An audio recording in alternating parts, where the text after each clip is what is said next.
Good afternoon. It's Wednesday, the 12th of July 2017, just after 1 o'clock. Welcome to UK Column News. I'm your host, Brian Gerrish. With me in the studio, Mike Robinson. Can I say how nice it is to be back, Mike? Is it? Of course, absolutely. Good stuff. Okay, well, we're delighted we'll be joined by Patrick Henningsen from 21st Century Wire today, and some very interesting things going on in the news and indeed worldwide, but we better start with the most important news, apparently. And this young lady, Ariana Grande, if I've pronounced that correctly, I have no idea, has been made an honorary citizen of Manchester. So the Guardian reporting, the BBC, this is apparently major news and very important. Good stuff. And do you know why she's getting an honorary citizenship of Manchester? It must be related to holding a special concert or something? Yes, apparently she decided it was a good idea to hold a special concert, and so her team obviously put that concert together for her, and she's been rewarded, and this is major news. And if you feel a hint of sarcasm, it's certainly there. Contrast that with this other piece of major news from the Telegraph, and the reporter in this case is suggesting that it would be a great shame if our great institutions were pulled down in the hunt for sex abusers. So what I read into this is, well, we mustn't probe too deeply if they're great institutions, say the legal institution, for example, or the police or Westminster. It would be completely wrong if a thorough investigation meant that we had to dismantle those institutions. That would be really sad. That would be really sad. So have a read of that article in the Telegraph, and of course we can also take a look. It's based on the story about a bishop called Ball who had carried out a few indiscretions, but the church is really saying, well, these things happen, we should move on. So the church being one of the great institutions, I can see that there's a willingness to sort of gently push that one under the carpet as well. Okay. So there we are, that's the news. Excellent. Well, okay, if that's the news, there's lots going on at an international level at least. So yesterday, Sergei Lavrov and Federica Mogherini were meeting. This was a great meeting. They were in Brussels, of course, and Federica Mogherini is the EU Foreign Minister, effectively. So they were shaking hands there, looking as if they're very happy to be together. And although they are shaking hands, this was before they spoke to each other. And in the press conference afterwards, they were clearly not getting along quite so well, with Ms. Mogherini admitting they do not share the same positions on everything. So there you go. Now, Sergei Lavrov then was pretty annoyed, really, with various things. He said it was high time that the European Union looked at the consequences of sanctions imposed by both themselves and the United States against Syria, because the sanctions hamper humanitarian efforts. And he said the situation is outrageous. It seems that the time has come, and I think it has come a long time ago, to see the humanitarian consequences of those sanctions that the EU and the United States have imposed against Syria. And Mogherini didn't really agree with him. This is what she had to say. None of our sanctions on Syria affect the civilian population. They're all targeted at individuals that hold specific responsibility in the war. We're not a military player in Syria. We decided not to be. And if I can add that we're even proud of not being one. But what we can do, and what we are doing day by day, is using the support we can give politically, but also financially, to the political process based on military agreements. The European Union is ready to come in with all its strength, financial, political, organisational, diplomatic and so on, to support going back to normal life inside Syria, because building peace requires a ceasefire, but then requires also building the living conditions of communities. And here is where the European Union will bring its power of peace. So what do you make of that? Well, I'm sat here, almost lost for words, of course, because if we look at what's been done in Syria, as in many Middle Eastern countries, the West has got involved and ripped them to pieces. And she's saying, Well, we haven't really done anything to affect the Syrian population. We're only targeting individuals. We've seen those pictures of utter devastation of Syria, similar to the pictures of Dresden from my recollections of some of those Second World War photographs. The truth has gone out of the window with the European Union now. They're running on rails. They're running their agenda. Truth, facts, evidence don't apply, aren't needed. We're just carrying on with what we think our policy is. So, I mean, Lavrov was particularly incensed about the fact that sanctions are causing medical assistance to be unavailable in Syria, and so for her to suggest that civilians don't suffer the consequences of this is utterly ridiculous. Anyway, that was yesterday. Today, then, another Ukrainian summit, it seems. So we had 3 Ukrainian summits or conferences last week in the UK, and then we had the NATO-Ukraine conference that we reported on yesterday. Today we now have the EU-Ukraine summit. It's today and tomorrow, and this is in Kiev. Donald Tusk and Jean-Claude Juncker, representing the European Council and European Commission, 2 of the European presidents, will hand President Poroshenko of Ukraine a letter notifying Ukraine that the European Union has completed ratification of a political and trade pact. And this treaty is aiming to align Ukraine's economy with the single market. The EU ratification, which was completed yesterday, comes on the back of a visa waiver, which was put in place last week so that Ukrainians can visit Europe. And Poroshenko is also looking to start talks with NATO on membership plans. We mentioned that yesterday. So this conference, the leaders are going to focus on the importance of pursuing an ambitious reform process, especially in the fight against corruption and the conflict in eastern Ukraine and Russia's illegal annexation of Crimea and Sevastopol. I think Patrick covered that yesterday in reasonable detail already. So apparently Russia has now illegally annexed Sevastopol, despite the fact it's been there for a few hundred years. And then they also want to discuss the implementation of the Minsk agreements. And they also want to look at ways to maximize the benefits and potential of the EU-Ukraine Association Agreement. Brian, what this looks to me very much like is preparations for full EU membership in Ukraine, particularly the comments regarding, aligning Ukraine's economy with the single market. Well, this is drawing Ukraine into the EU organisation. At the same time, we've got the EU military unification going on, which Britain is fully part of. So we've got Brexit talks, apparently. Brexit is still the big lie being spun, but behind the scenes, Britain is taking full part in the annexation of Eastern European states. Absolutely. Is how I see it. Absolutely. Which brings us nicely onto this, because here's another summit which is going on today. This is the Trieste summit on the Western Balkans. And in fact, Boris is in Trieste today to continue to help, he says, the Western Balkans reform, stabilise, prosper.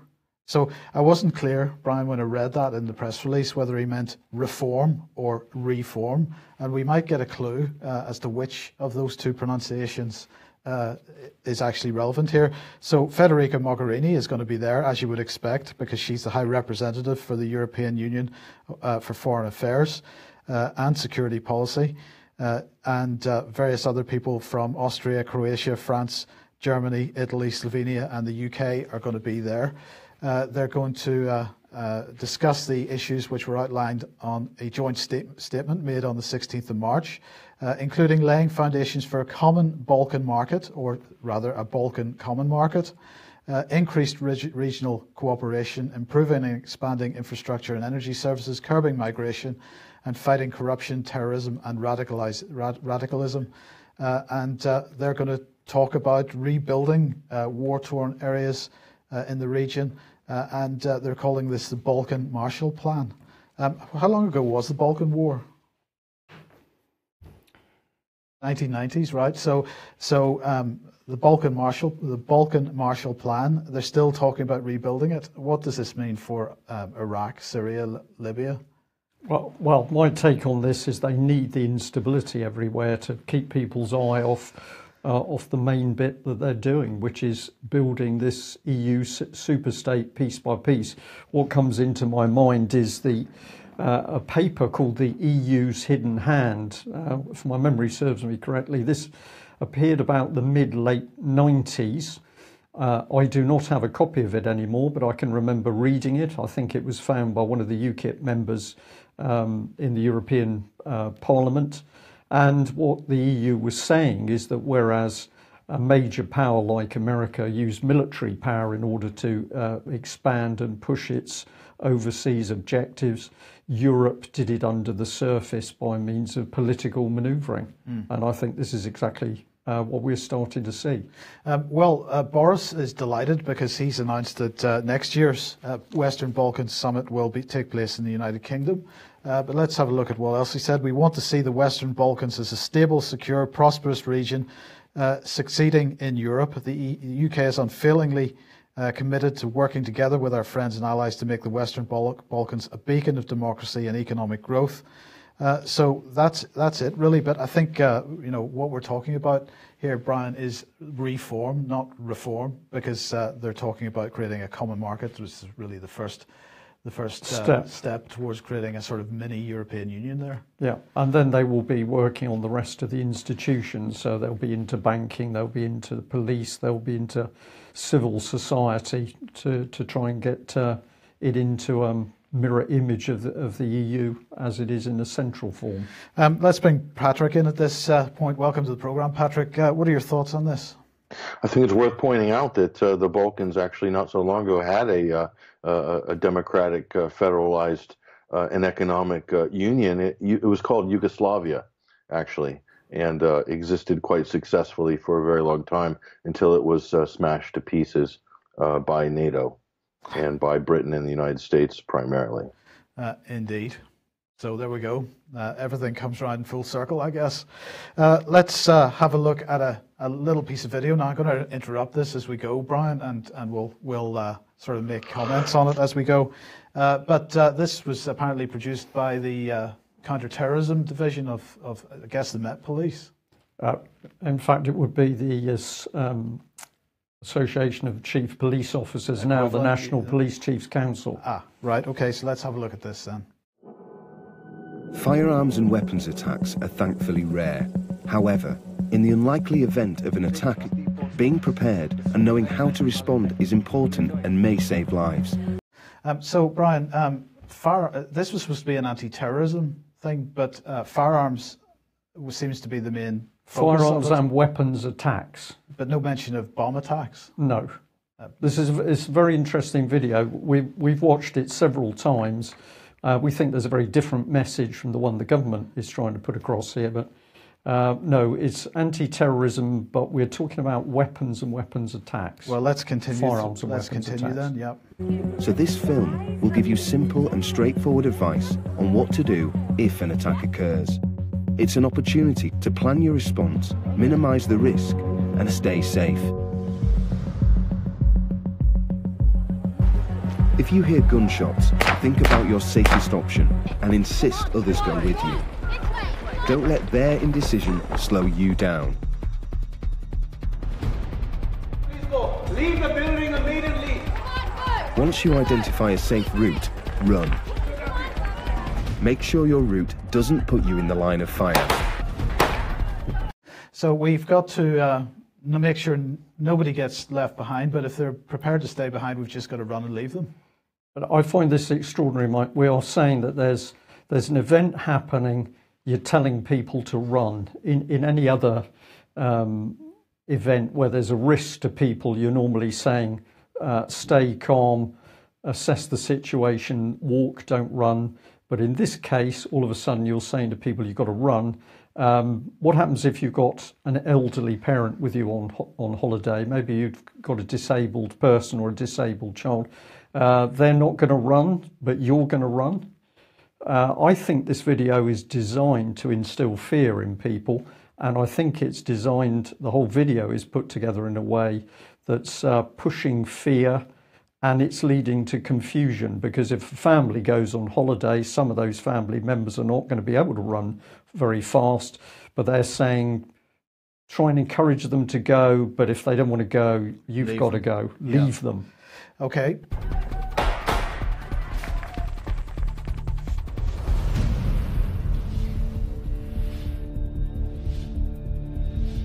Avoid dead ends and bottlenecks.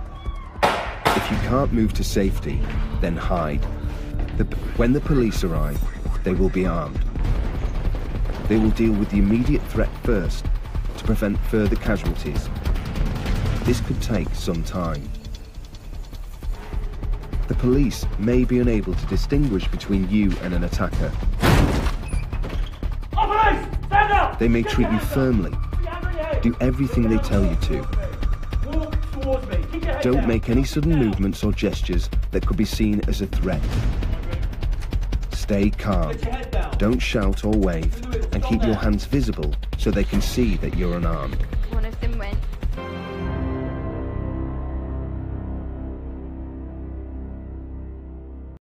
So the other additional piece of fear we've got coming in here is you're going to be fearful of the police because they don't know whether you're terrorist or not. So you need to be frightened because the police effectively could shoot you.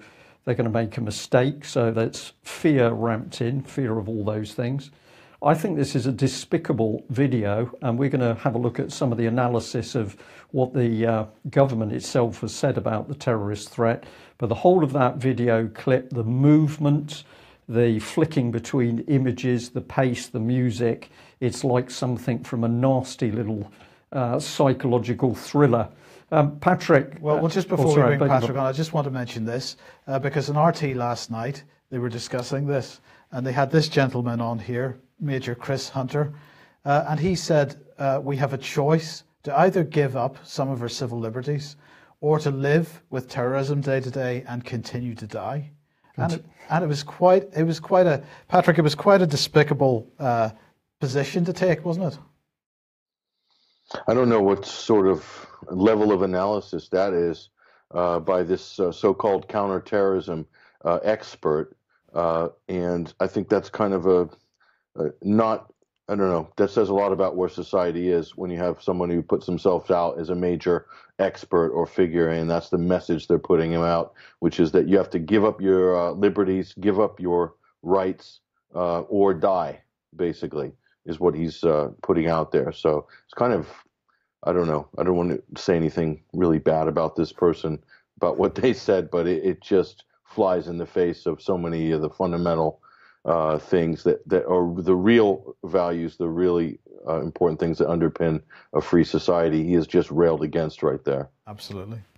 Okay, well, let's have a look at the quote from this gentleman. It's Lord Ahmed, and he's had this to say: while there is no specific information that British holiday makers will be targeted this summer, it sets out some simple steps we can all take to minimise the impact of an attack if one does take place. So there's no specific information, this man says, but everybody should watch this video. And then I can just imagine a little conversation. A couple are going on holiday with their children, and maybe the wife is going to be saying to her husband, have you planned the necessary steps in case there's a terrorist threat? So we don't see a specific threat, but you all need to watch a nasty little video which is going to start people fearful, not of a bomb going off, but of some form of weapons attack.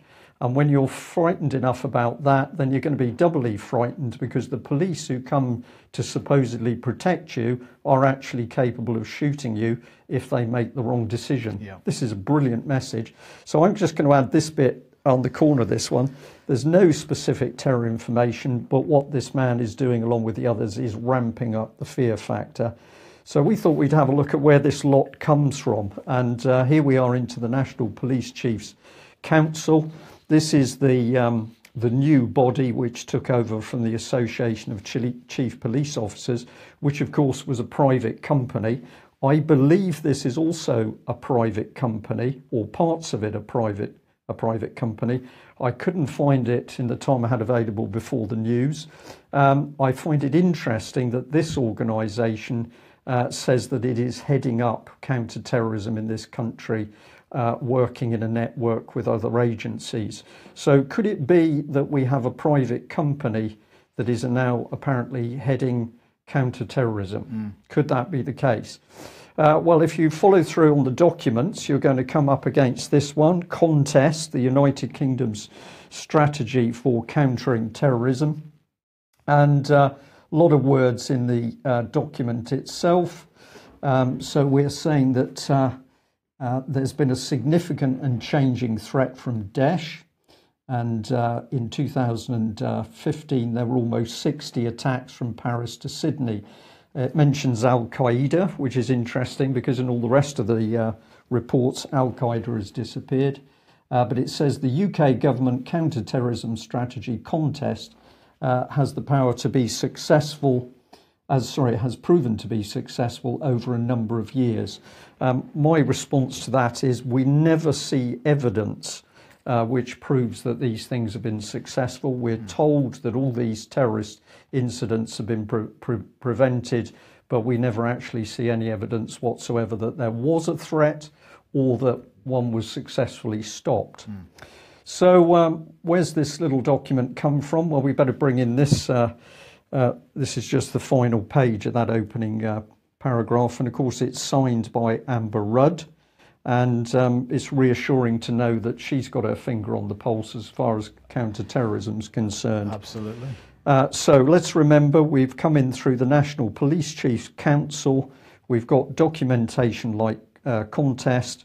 Recommend you have a read of this document to see the government congratulating itself on stopping terrorist threats. We've never had any proof that they existed in the first place. So we're bringing a bit more of it here. And this bit is quite interesting because, sorry, I've just called it in. There we are. It says the threat from terrorism in 2015, there were 11,774 recorded terrorist attacks in 92 countries, a decrease of 13% compared with the 2014 total. I don't remember anybody over the last couple of years, Mike, talking about a decrease in terrorist attacks. We've constantly been told that they've been increasing. Yeah. And if there was this decrease, it would be nice to have some analysis as to why the threat had gone down, because presumably we could learn some lessons in driving it down further. But that doesn't take place in this document, because this is casually mentioned, but the rest of the document is, of course, how the threat has increased.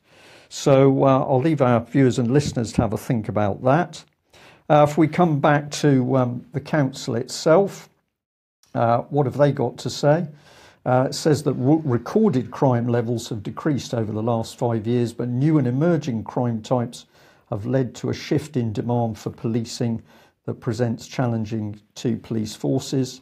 And it goes on to say that they've published a plan at the start of 2016-17 designed to support the draft Policing Vision 2020. And if you work your way through that, what it's talking about is embedding the police into communities and societies, and the police working in a network with the College of Policing, Association of Police and Crime Commissioners, Home Office, MI5, National Crime Agency, to ensure a coordinated national response.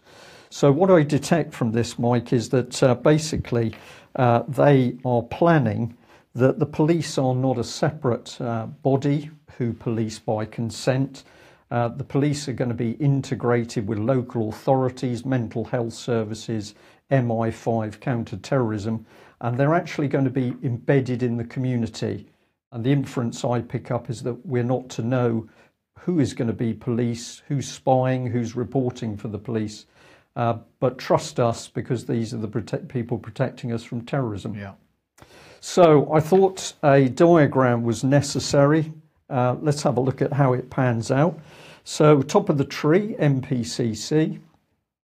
We've got the National Counter-Terrorism Policing Headquarters under their authority. Then we've got the National Counter-Terrorism Policing Network. We've got the Counter-Terrorism Policing Operations, 11 regional counter-terrorism units, and of course they've got a policy that we've just had a little look through. Now let's bring in the link through to MI5, because all of this is being done with a friendly collaboration with MI5 and the Director General here, Andrew Parker. This is an interesting little quote from Detective Chief Superintendent Scott Wilson from the National Coordinator Protect and Prepare strategy. He says, as we've seen in Tunisia in 2015, any Westerner is likely to be a target anywhere in the world. Any Westerner, Mike, any of us, anywhere in the world. But surprisingly, Lord Ahmed said that there weren't any specific threats. Right. So this is the theme. You hear the rhetoric, the BBC picking up the mainstream media. When you dig into the detail, it's contradictory. There's no evidence to back up all of this fear. He goes on to say here, we've seen attacks in numerous countries, so we're trying to say Western tourists overseas should be aware of what they should and shouldn't do if they're caught up in such an attack. So there isn't a threat, but we're going to tell people there is a threat and they've got to prepare for it in order to make themselves fearful. Well, not to worry, because we've got some expertise from Coca-Cola. So we've got this gentleman, Deep Sagar, who is the chair of MPCC Audit and Assurance. So he's got a key role in making sure that MPCC is doing the right counter-terrorism policy. What's his credential for doing that? Well, he was formerly a Coca-Cola executive. Good stuff. Are you feeling happier? I wasn't. I had a little more, spent a little bit more time looking at this gentleman, and I found a list of all his public appointments. Now, some of these are current, some of them aren't. Difficult for me to read because the list is so long. Let's see whether we can do that. Bear with me. So we've got Ashbridge School, Barnet Homes, Casino Advisory Panel, Community Scotland, Councillors Remuneration Panel, Northern Ireland. It goes on, Flood Risk Management Wales, Glasgow Employers Coalition, Inspectorate of Education, Information Standards Board, Public Guardian. How can anybody do all of these jobs, Mike? How has one man got the experience to do these roles? We've come across these types of characters before, haven't we, where they seem to have superhuman powers. Superhuman powers. Well, it goes on. We've got here Thurrock Thames Gateway Development Corporation, Trustmark, Turnstone Support, Wales Audit Office Shadow Board, Welsh Government Sector Panel, and Your Choice. So if you're thinking this is really quite amazing, let's bring in this one, which I found interesting. So he's also a board member of CAFCAS. So this man is also caring about children and the position of children in court. So have we got a conflict of interest with this man? That's one question. What is the experience of this man to effectively be a lead figure in the UK's counter-terrorism policy? We've no idea. Yes. Okay. Well, let's move across the pond then. And Patrick will just talk about the latest scandal, which is not a scandal at all, it seems. So Donald Trump Jr. has published some emails, and he made a statement about it before he published them. He said, to everyone, in order to be totally transparent, I'm releasing the entire email chain of my emails with Rob about the meeting on the 9th of June 2016. The first email is June the 3rd, 2016, was from Rob, was relating to a request from Emin, a person I knew from 2013, from the 2013 Miss Universe pageant near Moscow. Emin and his father have a very highly respected, or so they are very highly respected in Moscow. They suggested they had information about Hillary Clinton. I thought was political opposition research. I first wanted to just have a phone call, but when that didn't cut it, they said the woman would be in New York and asked if I would meet. I decided to take the meeting. The woman, as she has said publicly, was not a government official. And as we've said, she had no information to provide and wanted to talk about the adoption policy and the Magnitsky Act. To put this in context, this was before the current Russian fever was in vogue. And as said just today in the press, the entire meeting was the most inane nonsense I ever heard. And I was actually agitated by it.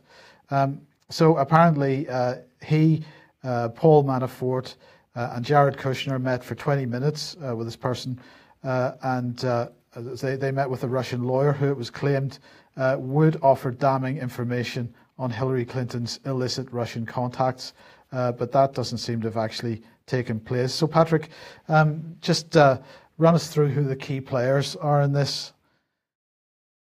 Okay, so the key player obviously is Donald Trump Jr., and this was before Russia mania took over U.S. politics last summer. So one of his friends, former associate of the Trump Organization or current associate, Rob Goldstone, I believe is an agent or a manager for an Azerbaijani singer, pop singer, something obscure like this.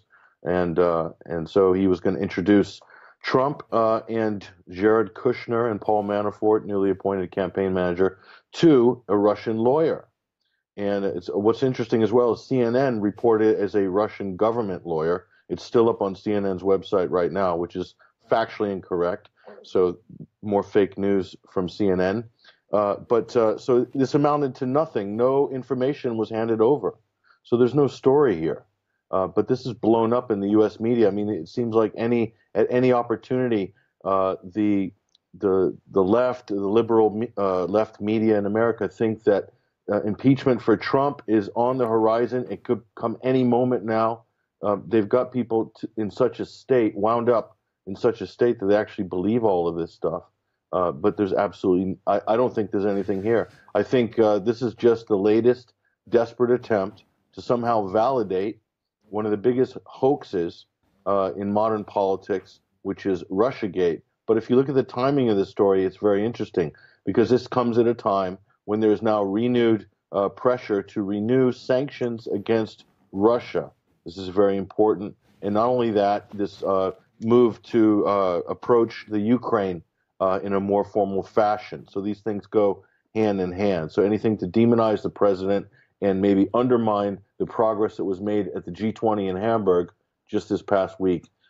Certainly this story looks like it was placed for that. This could have been a setup for all we can see. It looks like a classic setup.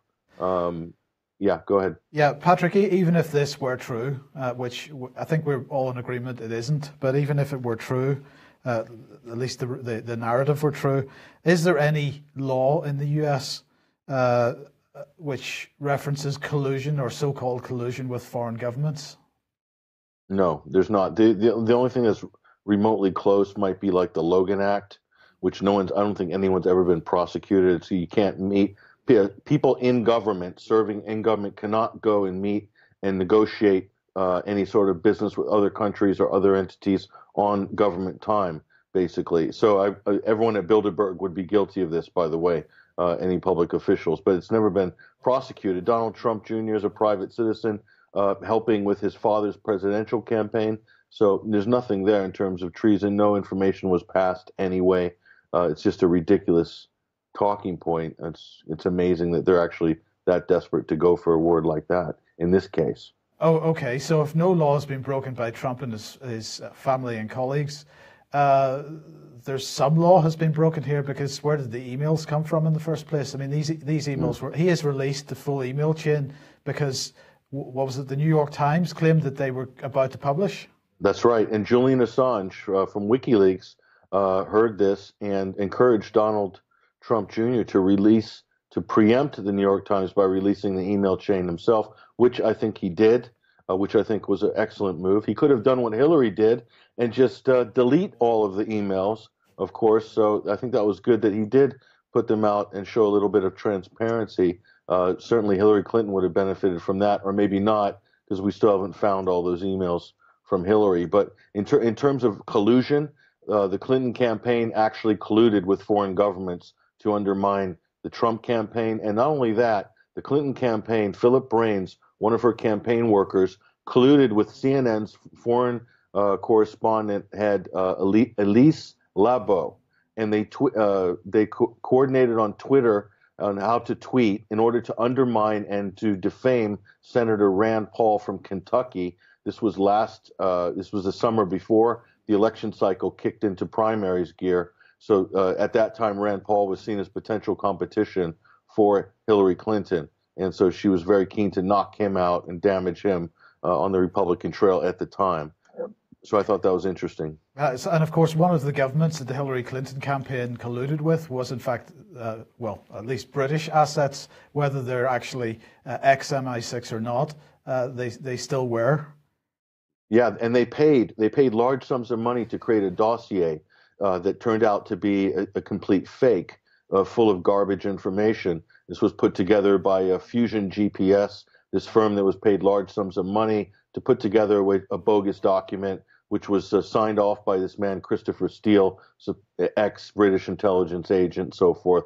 And so not only that, but the government of the Ukraine, the Clinton campaign, the DNC, and Yahoo News and other members of the press colluded directly with the Ukrainian embassy, with members of the Ukrainian state at the time, and to undermine and to sort of damage the Trump campaign. That's the story, actually. But that is not being picked up or reported by any of these media outlets. The Washington Post, they're all having a meal out of this non-story. So it's, they've already chosen their target. So that's where the media is at right now. You can't depend on them to do an honest job. Okay, so the emails were hacked in the first place. Now, Pat Lang believes that Susan Rice, John Brennan, and James Comey might be good targets for prosecution. Is that a reasonable list? Yeah, you could say so. Yeah, hacking would be definitely illegal. He's not a public figure. He's not a public office holder. He's not running for office.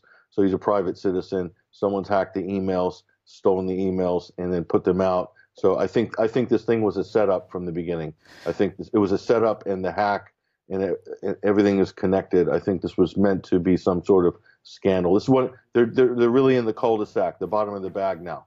There's not much left with the Russia thing. So they're just basically clearing out all the potential scandals that they have lined up, and this is one of the last ones probably. Well, I mean, you mentioned CNN already, so here's just a couple of the typical headlines from them this morning. Pro-Trump media scrambles to react to bombshell emails. The 6 most troubling parts of Don Jr.'s email exchange with Rob Goldstone. CNN, it can't survive this, can it? No, but this is the level of coverage you got in America right now. They've been doing this for 8 or 9 months, 10 months maybe, and they're just recycling nothing over and over again, and their credibility is just falling lower and lower. They seem to, instead of just kind of cleaning house and cleaning up their organization, start doing actual news reporting and actual analysis. They're still hurt about the Clinton defeat, and they still believe the media establishment and the liberal progressive establishment still believe in their resistance, what they call resistance, relentless resistance, they call it, that they'll somehow bring this president down. It's just a question of are they trying hard enough? So that's what we're seeing. Okay, thank you for that, Patrick. Let's move on. Brian. Okay, well, let's bring in this, which is the BBC now doing an analysis, piecing together the timeline of London's Grenfell Tower fire in the words of victims and survivors. This is a very, very interesting piece of journalism for all sorts of reasons. If we just take a peek into the first part of it, it's basically saying that it's giving a timeline of what took place. It talks about the fridge fire and the fire spreading. But when we get down to the bottom of this, it says this particular sentence: every person's recollection of a traumatic event is unique, and memory can sometimes be unreliable. But what follows are insights into what people in Grenfell Tower faced that night. So what is the BBC up to here, Mike? To me, I read through this, there's a lot of detail, there's a lot of very glossy figures. This is the BBC creating a story of what happened in people's minds.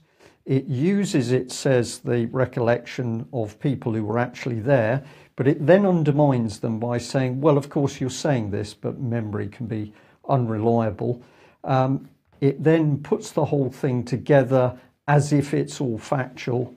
And this is a very clever piece of text, but I don't know what the real purpose is. I feel uneasy about it. Well, it seems to me, and you can correct me if you think I'm wrong, it seems to me that what the BBC is saying here is, well, the local people's recollections may be unreliable, but we, the BBC, are pulling together the strands of everything, and we will provide the definitive narrative on what happened. Yeah, it says that it's slow. Everything that's happening is slow. It says that they haven't finalised the number of victims yet. They mention this figure of 80 again. They talk about the number of people who survived, but there's no in-depth analysis. There's no key question. How many people were there in the building at the time that the fire took place? This is the key question, and we could start approaching it by saying, what was a normal occupancy level? Would the occupancy on the night of the fire have been up or down on what was a general average? Nobody wants to mention this. They drift around what the supposed number of casualties is. And basically the BBC here now producing a narrative which I think they're doing this to try and fix it in people's minds, but it's not based on factual information.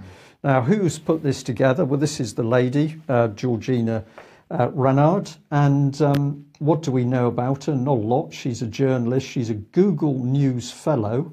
Is that a plus point? I don't know. But I did pick up this one on her Twitter page, because it says, after nearly 3 weeks researching and interviewing the victims of Grenfell Tower, here are the people we know about.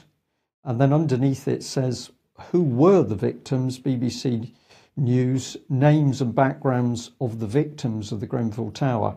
So there's a bit of ambiguity there, because in talking about victims, she's obviously not talking about people who've died in the fire. It's confusing. But are we really saying that none of the formal government agencies are putting together the picture of what has happened? It's this BBC Google journalist who's apparently putting the narrative together, which an inquiry will then follow. Or am I being cynical? No, I don't think you are. It still staggers me that okay, the police came out, as we mentioned on yesterday's programme, came out a couple of days ago and said that 255 people had escaped, and they said that their investigations led them to believe that 350 people were in the building. But that is still not a definitive figure. It's an assessment, a judgment, a guess. And it goes against what local people are saying, because local people are saying that the building was full. Absolutely. Yeah. So the BBC and mainstream media still, as we mentioned on yesterday's programme, not challenging why there is not a proper official figure, a proper government position on what the situation was. But good to know that we've got Coca-Cola and Google running serious parts of the country at the moment. Right, we'll just end on this one, just briefly. It is a Spectator, Boris Johnson used to work there, so, you take it with a pinch of salt perhaps, but this article here from Brendan O'Neill, the headline is, if Brexit doesn't happen, then Britain isn't a democracy. And he says it's the casualness with which they're saying it that is truly disturbing.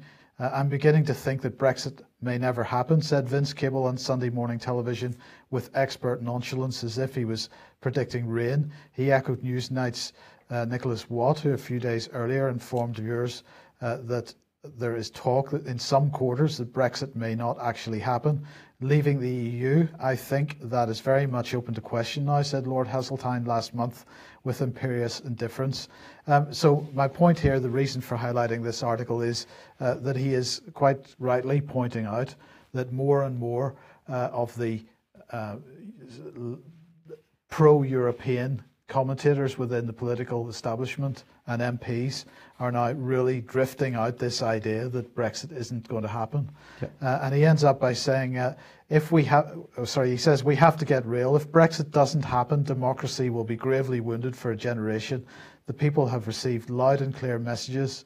The people will receive loud and clear the message that they don't really matter. Sure, we still have the general elections and pick our MPs, but the Brexit betrayal would rankle us for decades. A sore on the body politic, a niggling reminder that when democracy returned, a result that the political class didn't like, Britain flinched and turned its back on democracy. Brexit must happen. It simply must, because 17.4 million people want it and democracy needs it. Now, I would make the point that, of course, that's exactly what happened in 2003 when people came out in the streets over the Iraq War.